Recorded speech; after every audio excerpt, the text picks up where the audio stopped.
This is the third part of the video where we are going to end this topic of preamble, and this is the third part, interpretation by Supreme Court, that preamble should be considered as a part of constitution or not. Supreme Court has given an interpretation.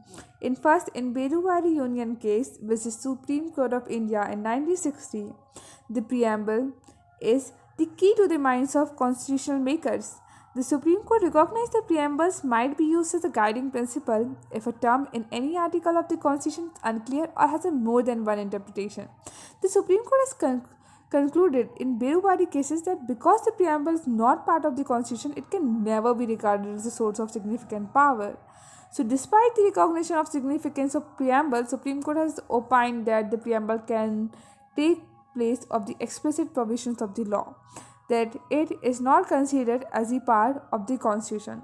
But in the second time, in the Keshwanand Bharti case versus Supreme Court of India in 1973, where it rejected its earlier opinion and held that the preamble is a part of the constitution and can be amended under the article 368 of the constitution.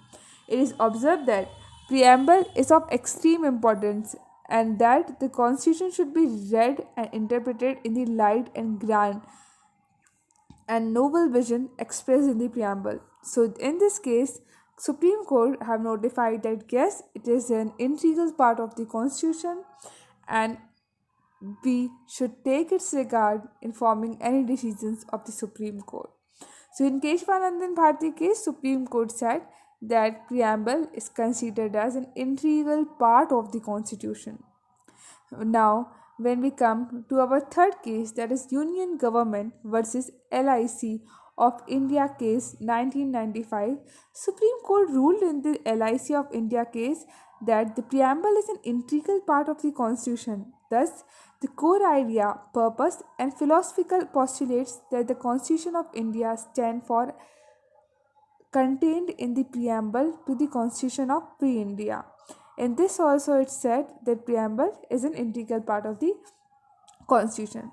Despite the above Supreme Court rulings, the two things is very clear. First, the preamble is neither a source of power to the legislature nor a provision upon the powers of legislature. Second, it's non-justiciable, that is, its provisions are not enforceable in any court of law.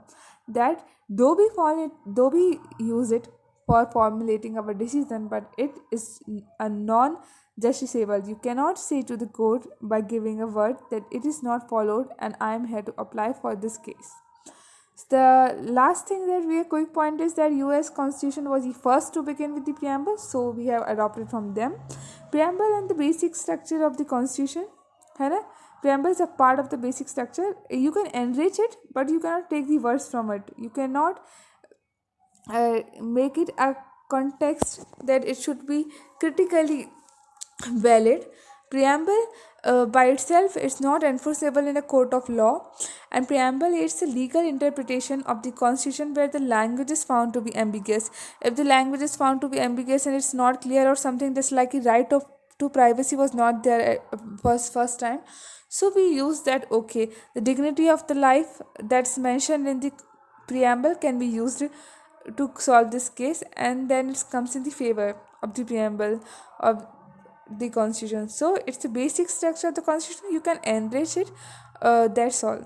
Thank you.